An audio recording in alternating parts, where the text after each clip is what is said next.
Olá, bem-vindos ao podcast Rádio Filo e Litera. Aqui exploramos ideias, ensaios e reflexões que moldaram o pensamento crítico na história e no presente. Porque pensar e sentir também são atos de transformação. Sintonize suas ideias, porque nossa conversa começa agora. Eu sou Tamara e este é meu podcast.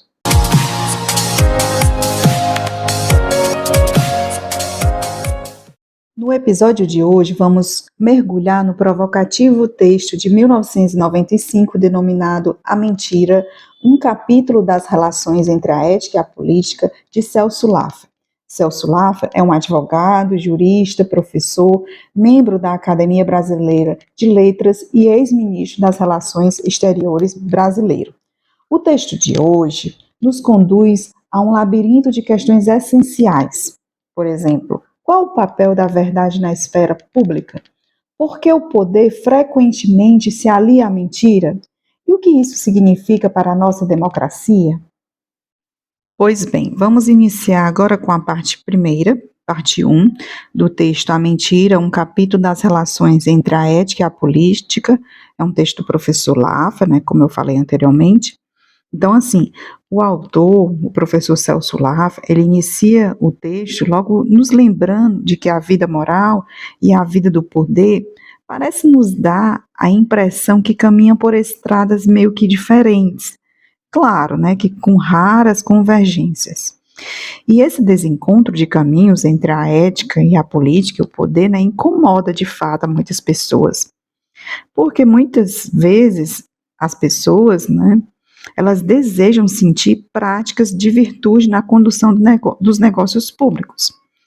Então, assim, seria essa questão desse desencontro de caminhos que está na base da exposição do texto do professor Celso Laffer. A partir desse desencontro entre a moral e a política, o professor Celso Laffer também objetivou abordar um aspecto clássico, mas sempre atual, da relação entre moral e poder. E esse aspecto é justamente a questão da mentira na gestão da res pública. Nesse texto também, ele objetivou discutir os argumentos que justificam, de fato, a mentira, porque tem toda uma relação de teóricos que tem argumentações que justificam a mentira, como exceção ao princípio ético da veracidade. Ele objetivou refletir, fazer a gente refletir o porquê hoje, na teoria democrática, o direito de mentir do governante em benefício supostamente da comunidade se contrapõe para contê-lo ao direito de informação exata e honesta dos governados. E assim ele termina mostrando os objetivos dele nessa parte 1 do seu texto. Vamos avançar um pouco agora para a parte 2 do texto. Nessa parte, o professor Celso Laffer, ele inicia colocando o problema de que as virtudes tradicionais consideradas relevantes para a ação política são duas: a força do leão e a astúcia da raposa.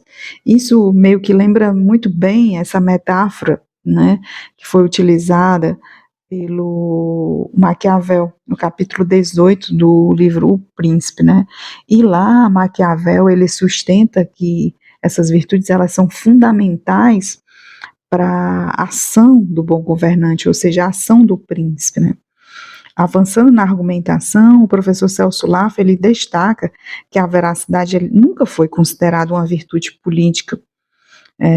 Pelo contrário, no campo da política, as mentiras têm sido tradicionalmente consideradas justificáveis, isso dependendo, claro, das circunstâncias. Celso Laffer, ele destaca que nesse ponto há um texto de Hannah Arendt sobre a mentira. Ela faz toda uma argumentação teórica sobre isso. Esse texto até a gente vai comentar mais na frente, nós iremos fazer uma resenha sobre esse texto. Então, assim, avançando na argumentação, o professor Celso Laffer também lembra que Platão escreveu sobre a mentira no livro 2 da República. Então, assim, nessa parte do livro de Platão, ele sustenta que há ocasiões, sim, que a mentira pode ser útil e não odiosa. E Platão aponta a mentira como se fosse um remédio, a partir do qual nós atalhamos o mal.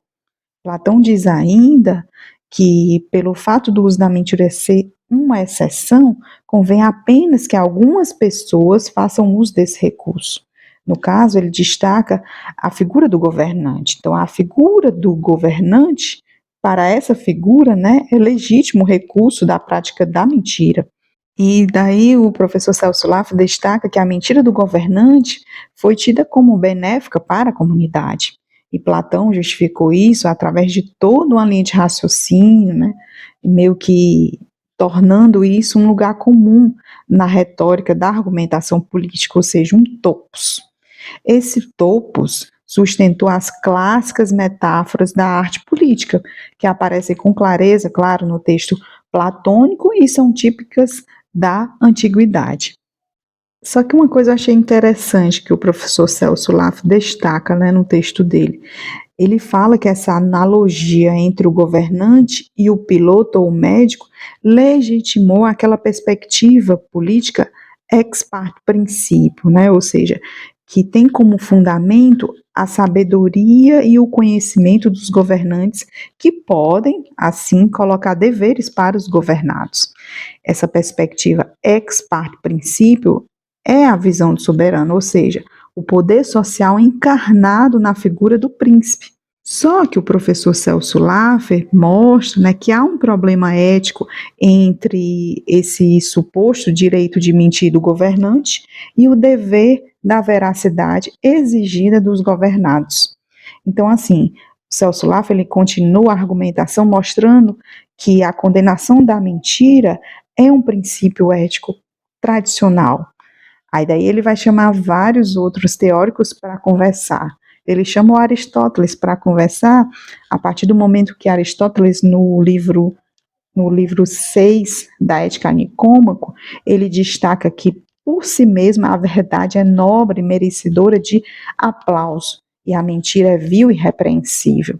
Celso Laffer também trouxe os preceitos religiosos, né, que proíbem a mentira, os quais a gente pode observar, por exemplo, no Antigo, no Novo Testamento, no Talmud. Outro teórico, né, que o Celso Laffer trouxe para conversar conosco foi o Santo Agostinho, que ele escreveu, né, sobre e contra a mentira. Então, assim, ele termina essa parte 2, né? Resumidamente, a gente abordou aqui os principais pontos. Então, ele termina essa parte 2 trazendo esses teóricos para conversar e mostrando a importância do princípio ético fundamental da veracidade. E daí a gente volta já já com a parte 3. Bem, agora nós vamos para a parte 3. Já no início dessa parte 3, o autor Celso Laffer, ele aponta que a oposição entre o princípio ético da veracidade e, claro, né, a consequente condenação de a mentira, versus a prática e a teoria política que admite a mentira em certas circunstâncias, é um problema clássico e que se tornou, digamos assim, recorrente na história do pensamento político. Então é sobre isso que ele vai tematizar, vai refletir aqui nessa parte 3. Aí daí ele começa afirmando que vai iniciar a argumentação a partir da etimologia, para chegar depois à epistemologia e depois à ética. Ele comenta que a mentira, a palavra mentira, vem do verbo mentir, que vem consequentemente do latim, do verbo mentire, que quer dizer enganar, imaginar, inventar. Vem também do termo geral mens, mentes, da raiz men, que significa pensar, designando assim um princípio pensante, atividade de pensar. Em seguida, Celso Laffer mostra que essa etimologia é explicativa do problema colocado por Arendt, né? Qual seja, Arendt diz que a ação requer imaginação, ou seja, a capacidade de pensar que as coisas podem ser diferentes do que são, ou seja, que podem ser mudadas. Só que Arendt também lembra que dessa capacidade de imaginação, ou seja, dessa capacidade de imaginação que permite contestar os fatos, né, para que possa ter a iniciativa de transformá-los, também é possível desconsiderá-los, né? Ou seja, quer dizer o seguinte, né? A capacidade de mudar os fatos e a capacidade de negar os fatos através da imaginação estão interrelacionadas essas capacidades, não é isso? Celso Laffer lembra que sobre esse interrelacionamento, o padre Antônio Vieira escreveu o admirável sermão da Quinta Dominga Quaresma, não sei se vocês conhecem, né? É uma linda reflexão sobre a mentira. E nesse sermão da Quinta Dominga Quaresma, o padre Antônio Vieira diz o seguinte, que Deus não quer que haja juízes temerários para que não haja falsos testemunhos. E ele entende que juízos temerários formam-se a partir da imaginação. E os falsos testemunhos formam-se a partir da língua. E assim, né, como da imaginação à língua, a distância é ínfima, né, para que não haja esses falsos testemunhos na língua, proíbe-se que haja juízes temerários na imaginação. Então, assim, para retomar a discussão, para Arendt, a mentira entre os homens que atuam e agem politicamente não é algo acidental, né? Pelo contrário, a falsidade deliberada lida com fatos contingentes, com assuntos que não carregam em seu bojo uma verdade inerente e não têm um corpo definido com clareza da evidência, né? Por isso são bastante vulneráveis. Aí daí o Celso Laffer ele vai esclarecer um pouco sobre o que ele, Arendt, entende sobre fatos, né? Ele diz que fatos, a característica deles, né, eles se caracterizam pela necessidade de pressupor testemunhos, testemunhas confiáveis, isso para serem estabelecidos, né? Por quê? Porque eles carregam no seu bojo dúvida, né? E daí há um relacionamento com a mentira, né? Por isso a mentira é uma tentação. E muitas vezes, como a gente pode perceber, analisando a mentira, ela não conflita com a razão. Muitas vezes até ao contrário, né? Ela é plausível. O mentiroso, quando argumenta, mostra toda uma plausibilidade, né? Quando o mentiroso conta as suas mentiras, ele mostra que a realidade na cabeça dele pode ser exatamente como ele imaginou. Então, assim, fazendo um paralelo com essa ação do mentiroso, Arendt fala que a verdade factual ela é extremamente importante, porque é a verdade política por excelência. E daí há uma necessidade de se proteger a verdade factual, né? Isso porque ela não é tão evidente assim como a gente pode imaginar, né? E ela tem como seu contrário, como a gente pode perceber, né? Não apenas o erro, a ilusão, mas a mentira, né? Mentira deliberada. A ideia, o Celso Laffer lembra que a falsidade deliberada da prática da mentira coloca a relação do tema do falso testemunho e a importância da busca desinteressada e a preservação da verdade factual. E essa preservação da verdade factual, né, historicamente, a gente pode observar que os guardiões dessa verdade factual muitas vezes são caracterizados como os historiadores, né? Então, a história ela representa esse esforço de objetividade e de guarda da verdade factual, né? Esse esforço Arendt vai detectar, né, a partir de Homero, na Ilíada, né? Lá, tanto Arendt como o Celso Laffer, né, registra uma resposta de Aquiles ao engenhoso Odisseu, que diz o seguinte: tal como do Hades as portas repulsa-me causa a pessoa que com a alma esconde o que pensa e a outra coisa na voz manifesta.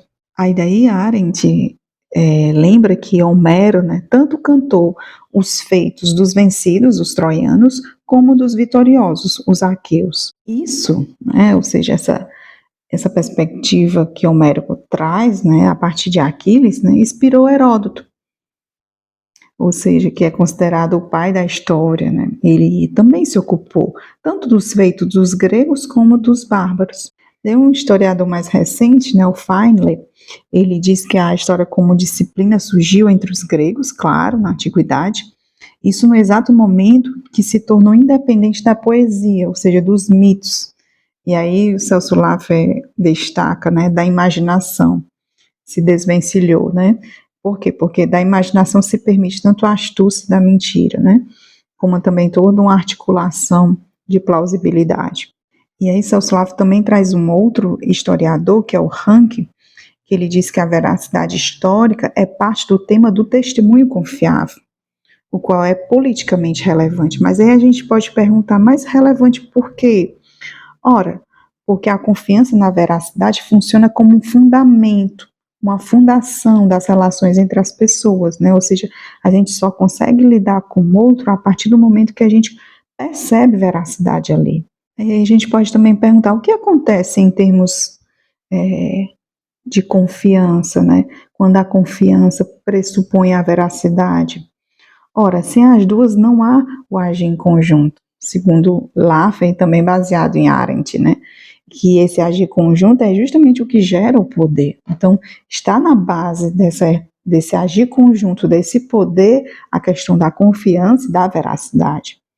Aí daí também o professor Celso Laffer, vai trazer o Cícero para conversar, né? Porque segundo Cícero, a confiança que pressupõe a veracidade é a base da boa-fé, a qual é o fundamento da justiça. Olha só que interessante, né? Como os conceitos vão se interrelacionando: verdade, confiança, boa-fé e justiça, né? Isso e também liberdade. Então é por isso que o Cícero recusa o expediente da mentira e condena tanto o dano causado pela força do leão quanto a astúcia da raposa. Ou seja, não se pode classificar essas duas características como virtudes, né? Pelo contrário, mas como expedientes eticamente condenáveis. Mas aí a gente pode perguntar, mas por que são condenáveis? Ora, porque são formas de coerção, são desagregadoras da confiança, da boa-fé, impeditiva da liberdade, né? Como a gente pôde observar a questão do interrelacionamento dos conceitos. E é por esse mesmo motivo que Dante, né, também destaca isso no canto 11º, que ele diz dessa forma, né? Quem com força confrode, altrus contrista. Aí daí o Celso lá vai falar, né? No que tange à mentira, na res pública, mesmo ela não sendo contrária à razão, como a gente pôde ver através da etimologia, da epistemologia da palavra, né? A mentira, ela é um problema político, né? E ela suscita dilemas éticos. Por quê? Porque ela põe em risco princípios e, consequentemente, compromete resultados. Então, assim, em outras palavras, Celso Laffer vai afirmar, né, que na dicotomia entre a verdade e a verdade é o termo forte e a mentira é o termo fraco. Mas por quê? Né? Porque a verdade ela não requer explicação. E a mentira, pelo contrário, ela exige justificação.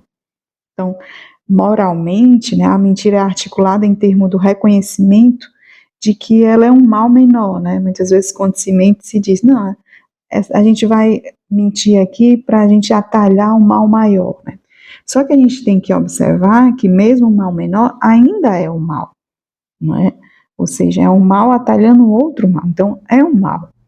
Aí daí nessa parte final desse tópico 3 do texto do professor Celso Laffer, ele lembra que Maquiavel, ainda no capítulo 18 de O Príncipe, né, ele diz que governar pelas leis e viver um príncipe com integridade é algo louvável. Ele fala, né, isso explicitamente. Só que nem sempre o Maquiavel, sendo citado por Celso Laffer, né, só que nem sempre o louvável é o suficiente. Por isso Maquiavel confirma, né, que ao príncipe deve-se recorrer, né, a característica meio que animalesca, característica dos animais, né, que seria a força do leão e a astúcia da raposa. Então a gente conclui essa parte 3 aqui, em seguida passamos para a parte 4. Voltemos agora para a parte 4 desse texto. Né? Nessa parte dos escritos do professor Celso Laffer, né, do texto do professor Celso Laffer, ele inicia a sua argumentação com uma indagação. Ora, se a verdade é o termo forte, o que justifica a mentira? Ele também lembra que, apesar de Platão ter dito que a mentira é benéfica em alguns momentos, ou seja, ela é útil, né, ela é como se fosse um remédio em algumas situações, Platão também fala que a verdade ela deve ser estimada sobre todas as coisas. O professor Celso Laffer também lembra de Bob, né? Por que Bob? Porque o Bob ele esclarece que os argumentos de natureza ética, quando a gente vai analisar, né, eles fundamentam-se em dois caminhos. Ora em princípios pré-estabelecidos, por exemplo, os 10 mandamentos, ora em resultados, por exemplo, como a gente pode observar na ética utilitarista, ou seja, a maior felicidade para o maior número de pessoas. Essa ética baseada em princípios estabelecidos é uma ética que a gente pode chamar de ética dos deveres, que corresponde à ética de convicção sobre a qual falava Max Weber, né? E tem como linha de conduta fazer o que se deve, obtendo-se o que se pode, de acordo com os princípios.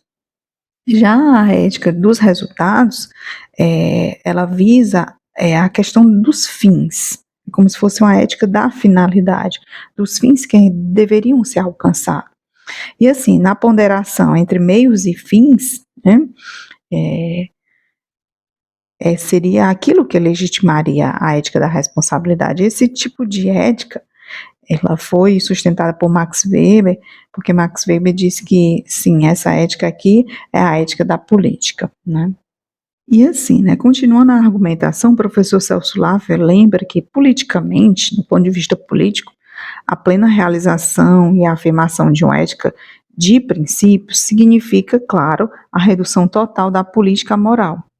E esse tipo de redução já teria sido preconizado com Erasmo de Roterdã, né, no seu livro intitulado A Educação do Príncipe Cristão, que foi publicado em 1515, quase contemporâneo ao Príncipe de Maquiavel, né, que foi publicado em 1513. Celso Laffer também lembra que, do ponto de vista da mentira, esta plena afirmação de uma ética de princípio só aparece em dois grandes autores, o Santo Agostinho e o Kant. A Cecília Buck também faz essa observação no livro dela, mas na frente a gente pretende fazer uma resenha sobre esse livro. E assim, sobre Santo Agostinho, né? Santo Agostinho, ele vê na prática da mentira um uso condenável do dom da palavra. Ele fala que a palavra é um dom, e esse dom foi concedido ao homem para transmitir os seus pensamentos a outros homens, e não para enganá-los. Já Kant, né, enxerga na prática de qualquer mentira um aniquilamento da dignidade humana. Aí assim, o Kant ele escreveu um texto em resposta ao Benjamin Constant, e o nome do texto é sobre um suposto direito de mentir por amor à humanidade. Nesse texto, o Kant diz que ser honesto, verdadeiro, em todas as declarações, é um sagrado mandamento da razão. Por quê, né? A razão, ela ordena incondicionalmente e não admite limitações por qualquer espécie de conveniência. Essa foi a resposta que Kant deu a Benjamin Constant, né? Só que o Benjamin Constant, ele entende que o princípio moral de dizer a verdade como um dever, se tomado de maneira absoluta, pode tornar impossível viver em sociedade. E assim, né, o Celso Laffer vai afirmar no seu texto que essa polêmica entre Kant e Benjamin Constant, ela merece um registro porque ela permite colocar uma pergunta básica. Qual seria essa pergunta, né? Por que na tradição de pensamento ocidental, só Santo Agostinho e Kant sustentam, sem vacilação, o dever da veracidade? Aí daí o próprio Celso Laffer, ele responde, né? Ele diz que é porque existem dificuldades para a vigência plena de uma ética de princípios, né? E isso porque, como sabem os juristas, que verifica com base na experiência, na prática, não há princípios que não estejam sujeitos à exceção na sua aplicação em certos casos concretos. Por exemplo, a questão da legítima defesa como a exceção ao princípio de não matar, né? A gente pode observar. E assim, de acordo com Laffer, particularmente no caso da mentira, a derrogação, ou seja, a anulação por justa causa, enseja na doutrina da razão de Estado a justificação de contravenção lícita, sim. E mais, né, o professor Celso Laffer cita que até Grocio, que não é um formulador da doutrina da razão de Estado, ele aceita a mentira tendo em vista a utilidade comum e entende que é lícito, sim, mentir ao inimigo. E assim, Celso Laffa ele afirma que a defesa dos critérios, né, das exceções à regra, na hora do processo decisório, normalmente, né, leva em conta uma prudente avaliação dos resultados dessas exceções, provocando assim o que é que a gente pode chamar uma interpretação entre a ética de princípios e a ética de resultados. E assim, essa ética de resultados, que é a ética da responsabilidade, de acordo com Max Weber, ela não parte da racionalidade do valor consagrado no princípio, não, mas sim na racionalidade segundo o fim, da adequação dos meios aos fins perseguidos. E assim, dentro dessa ética dos resultados, do ponto de vista da mentira, né, a ação política, dentro da ação política, o que conta não são os princípios, mas os resultados, ou seja, as gran cose. Só que, né, o Celso Laffa, ele observa o seguinte, ele fala, no entanto, né, que existe um sério problema epistemológico na ética dos fins. Ou seja, emitir um juízo sobre a utilidade ou a inutilidade de uma determinada ação pode, né, fere a ética dos princípios. Por quê, né? Porque a gente não tem como determinar objetivamente o que seria esse resultado dessas grandes coisas, né? Com base em que se pode dizer que é uma grande coisa que justificaria o uso da mentira. Aí, um ponto interessante que o Celso Laffa lembra, né, o que Arendt já tinha dito, né, o que seria, né, dentro do ponto de vista da ação, há muita criatividade. Então, o resultado ele não é gerado por outros por força de uma cadeia inequívoca de causalidade. E é certo que existe um fator do tempo, né, que permite diferenciar o juízo do momento do juízo histórico. Então, o juízo histórico, ao ensejar a contemplação de um resultado num maior intervalo de tempo, cria condições para a avaliação numa perspectiva mais ampla, de fato. Só que Celso Laffa lembra que existem, no entanto, controvérsias sobre a avaliação dos resultados de ações que vão contra os princípios não dirimíveis pelo tempo, pelos historiadores, e que, assim, escapa ao que ele chama de voo hegeliano da coruja de Minerva. Então, Celso Laffa também lembra que no final do século XX, a coincidência entre o real e o racional afirmada por Hegel apresentou-se, né, como altamente questionável, né, e o suposto caminho da história em direção ao progresso, né, que a gente pode observar atualmente, é extremamente discutível, né, que tipo de progresso é esse? Então, em nome de que se legitimaria de fato a mentira, que a gente não tem como ter uma cadeia racionalmente compreensível de causalidade que definisse de fato o que é progresso, né? Um exemplo. Aí ele fala que, nesse sentido, né, a solução hegeliana de que a política é superior à moral, pois a moral é subjetiva e se realiza objetivamente na eticidade do Estado, meio que parece como irreal, né? Uma vez que o ser da lógica dos fatos nada parece ter a ver com o dever ser da razão ética. E nesse sentido é que a gente pode perceber a descontinuidade que gera no presente as perplexidades, né, em relação ao passado e as dúvidas em relação ao futuro. Aí ele fala que entre essas perplexidades e dúvidas estão as que dizem respeito aos temas recorrentes da relação entre a moral e política e que são as de coerção provocada pelo emprego da mentira ou da violência. Aí Celso Laffa, ele cita um exemplo brasileiro, né? Ele cita a mentira sobre o estado de saúde de Tancredo Neves e outras mentiras econômicas. Aí daí lança alguns questionamentos para a gente pensar. Essa mentira sobre o estado de saúde, de fato, estado de saúde do Tancredo Neves, né? De fato, foi um mal menor? Foi benéfico para a sociedade como um todo? E a falsidade deliberada a respeito de preços, custos, salários, índice de inflação, embutida nos diversos planos de estabilização econômica nos últimos anos e utilizada para acabar com a instabilidade da moeda, foi de fato um mal necessário, um mal menor? E mais, né? Não comprometeu a confiança nos governos sem alcançar esses resultados duráveis, é, digamos assim, esperados. E mais, né? Não estimulou o poder econômico ao reagir ao arbítrio do poder político com outras falsidades, ao responder à contravenção lícita estatal, baseado no princípio de que a salvação do Estado é a lei suprema, através, claro, de uma contravenção lícita privada, fundamentada no princípio de que a salvação da empresa é a lei suprema. Pois bem, são questionamentos que o Celso Laffer faz para entender o que seria essa grande coisa, né, que justificaria o uso da mentira dentro da ação política. E assim, ele termina essa parte 4 dizendo que com esses questionamentos volta-se à estaca zero no encaminhamento do problema do distanciamento entre o poder e a ética. Aí a gente pode se questionar, né? Como a gente vai dirimir? É isso, gente. Finalizamos essa parte 4, daqui a pouquinho a gente volta com a parte 5. Pronto, agora avançando nessa parte 5, né? A gente pode observar que o professor Celso Laffer inicia dizendo que o uso de dicotomias é fecundo meio que para destacar diferenças. E daí ele propõe 2 pares de dicotomia para encaminhar a discussão sobre a mentira na política.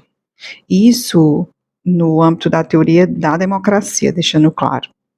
A primeira dicotomia é a diferença entre o público e o privado, e a segunda dicotomia é a distinção entre governantes e governados. Sobre a oposição entre o público e o privado, verifica que se existe 2 acepções que apontam para realidades e problemas distintos, apesar, claro, de complementares, ele deixa claro. Bem, sobre o público, né? A primeira acepção.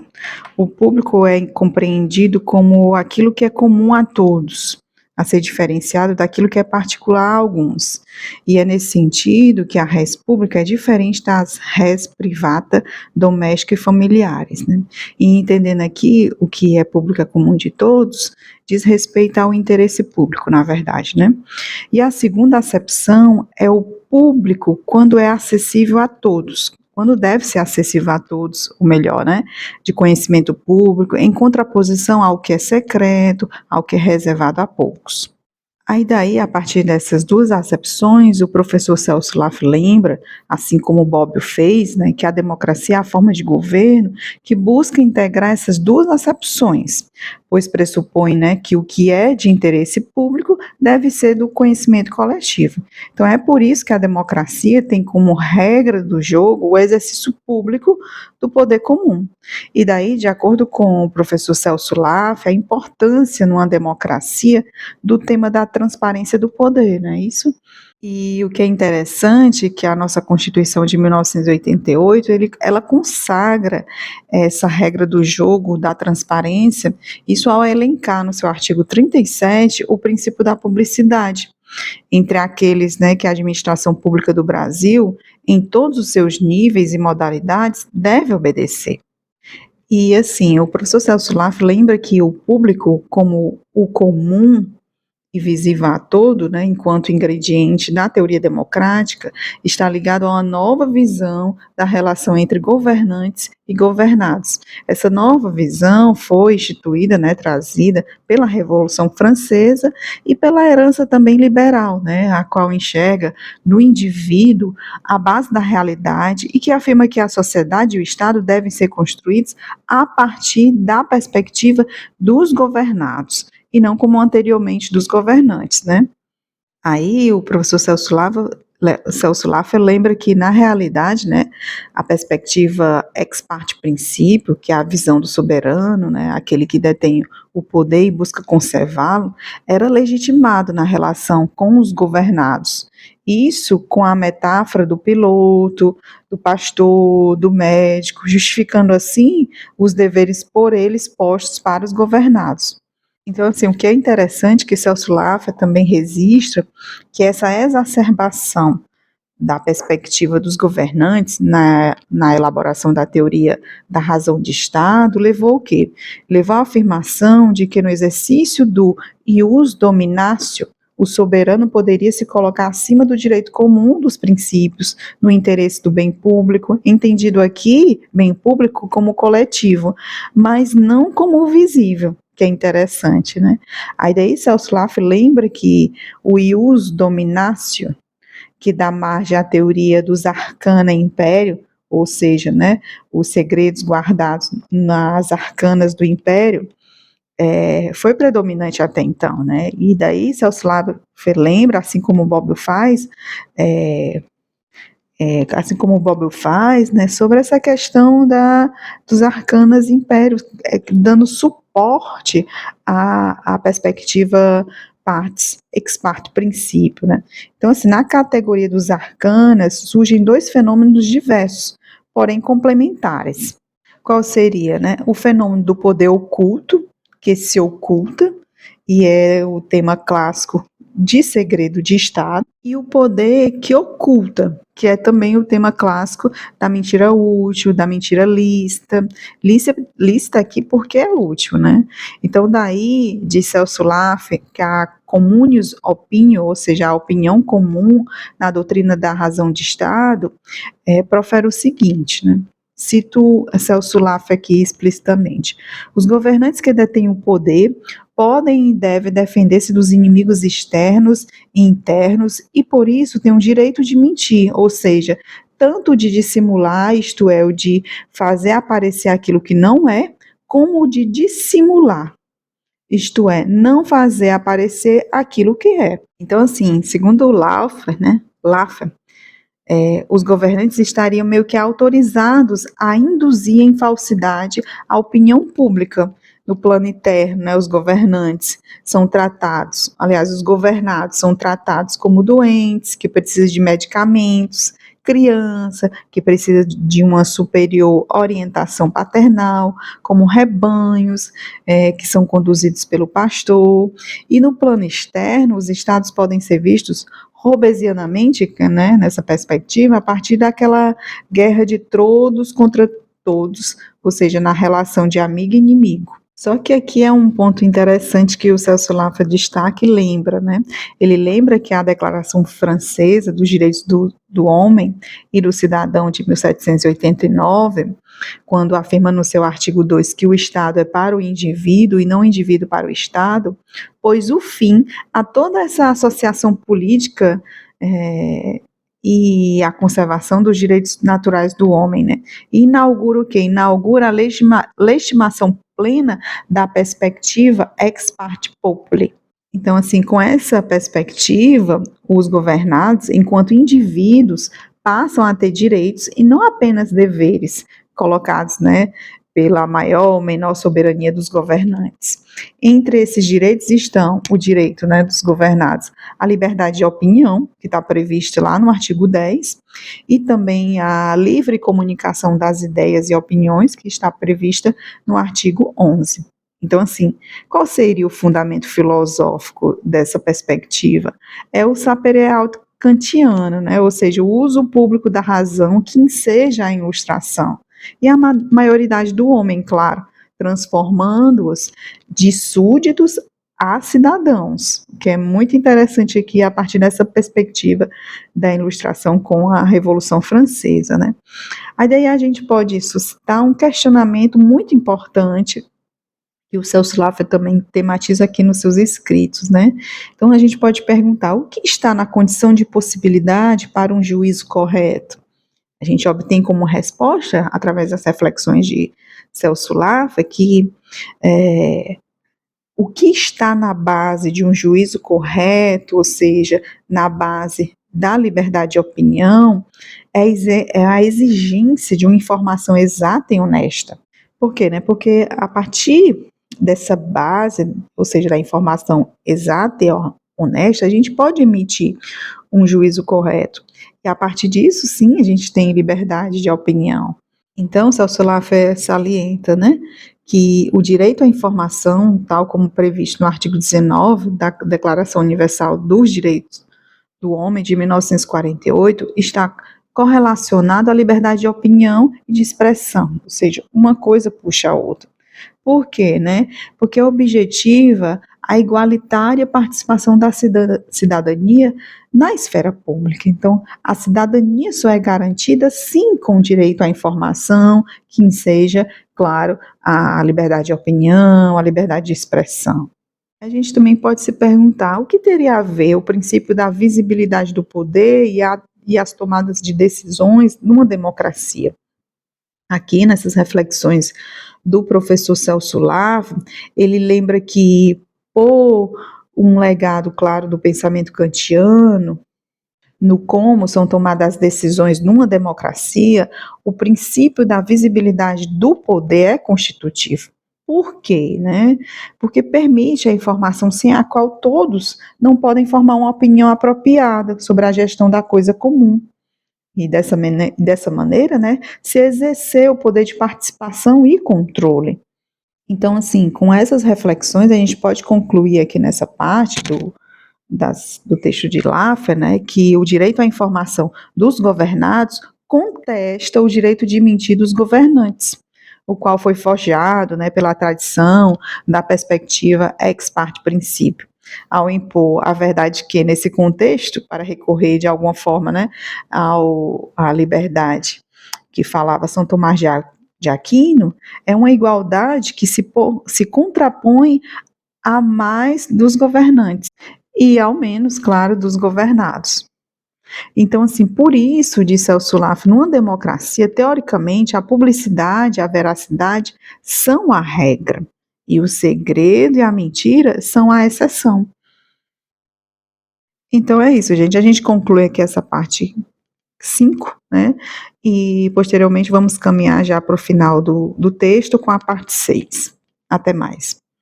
Então, assim, caminhando agora para a parte 6, a parte final do texto, Celso Laffer retoma a parte 5, né? Ou seja, ele lembra que há descompassos de fato entre a teoria e a democracia real, que por vezes até a gente pode ficar com dúvidas sobre a regra dita anteriormente, ou seja, a questão da publicidade e da veracidade como regra, né? E não como exceção.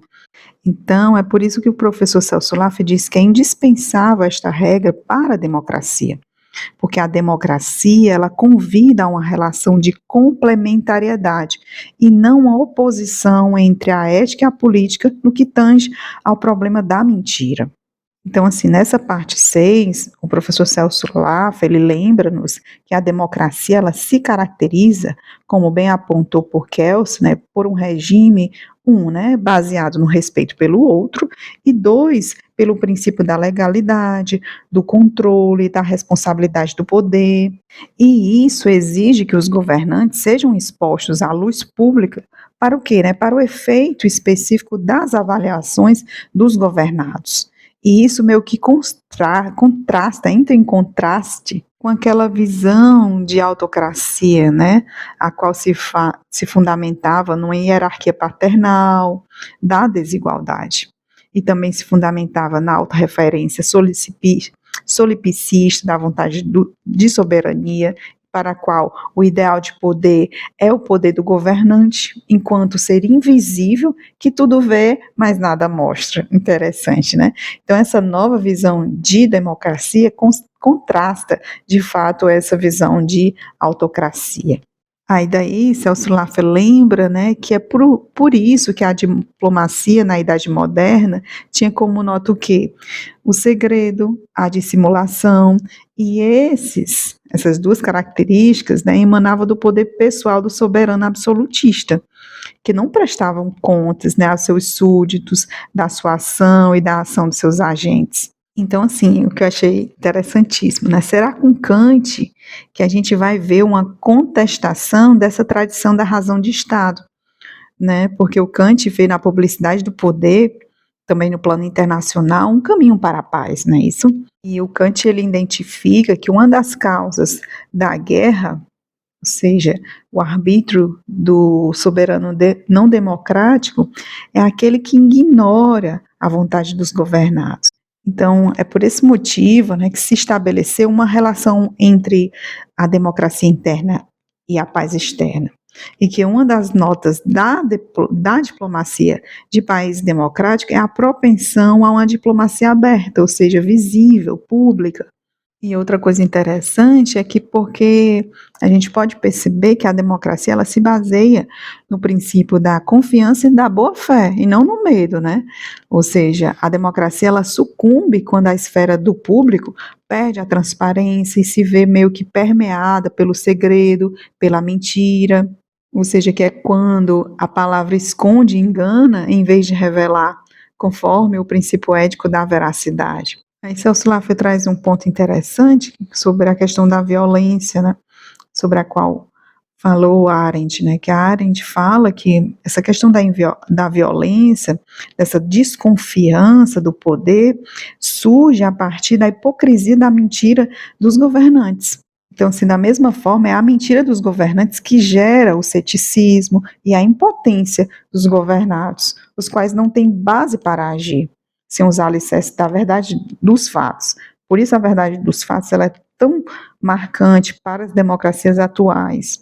Então, por isso que o professor Celso Laffer, ele defende, né, que a mentira pública, da mesma maneira que o segredo, como exceção ao princípio da transparência do poder, requer um controle, ainda que a posteriori, de natureza pública, na dupla acepção do comum e do visível, como a gente viu lá anteriormente na parte 5. Aí daí o Celso Laffer traz até um Hilme para conversar, né?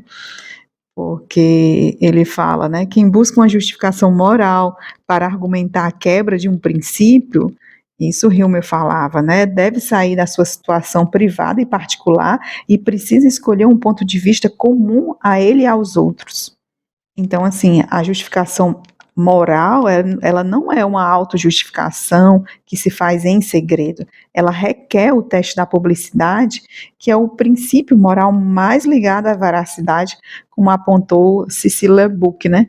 Cecilia Buck tem um livro maravilhoso que a gente vai resenhar mais na frente. Convido até vocês a acompanhar, excelente sobre a questão da mentira. Aí daí o Celso Laffer fala que essa perspectiva se coaduna com o que Kant disse no apêndice ao projeto de paz perpétua, ao tratar, né, do acordo entre a política e a moral. Kant diz assim, essa citação foi até citada por Laffer também, né?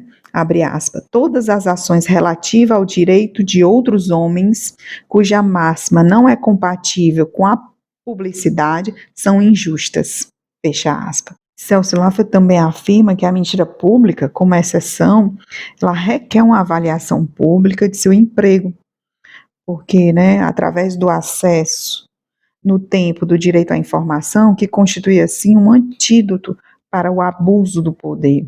Celso Laffer, ele também lembra que o direito à informação como antídoto tanto ao direito de mentir quanto ao direito de ocultar, tem hoje um tratamento constitucional aqui no Brasil. A gente pode encontrar isso no artigo 5º, no inciso 14 e no inciso 33, que é sobre o direito à informação. A gente também pode encontrar no artigo 216, parágrafo 2º, e ainda também podemos encontrar na Lei 8.159, que é a lei que trata sobre os arquivos, né? Os arquivos públicos.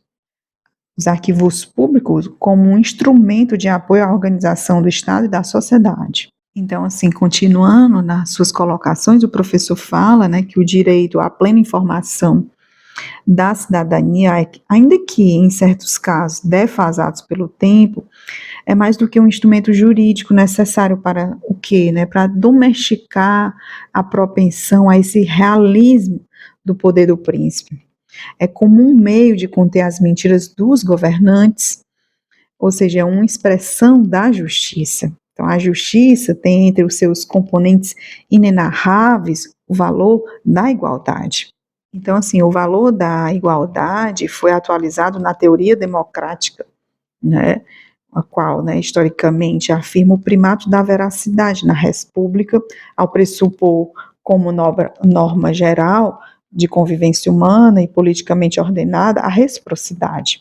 E mais, né, ao postular, consequentemente, na relação entre governantes e governados, a exigência da igualdade de oportunidades na aferição daquilo que é gestão do interesse comum. Então, assim, caminhando já para o fim, o professor Celso Laffer termina o seu texto afirmando que a verdade, ao contrário da mentira, ela é filha legítima da justiça, porque a justiça dá a cada um o que é seu. No caso, disse o professor Celso Lafa, né, dá a cada um o que é o seu, significa democraticamente tornar do conhecimento público, através de uma informação exata e honesta, aquilo que é e deve ser comum a todos, ou seja, a res pública. Então, assim, concluímos esse texto maravilhoso, né, resenhando aqui para vocês os principais pontos das 6 partes do texto, que é fantástico, esse texto é maravilhoso, ele articula vários teóricos, né, na tentativa de mostrar sobre a necessidade da verdade, isso do ponto de vista democrático, isso dentro do ponto de vista da estabilização das instituições públicas para o bem viver, né, para a liberdade humana, para a justiça, para a igualdade. E é isso. É mais um texto assim que complementa nossos estudos com relação ao tema da mentira e com relação ao direito à verdade factual dos cidadãos. Um abraço, gente, até mais.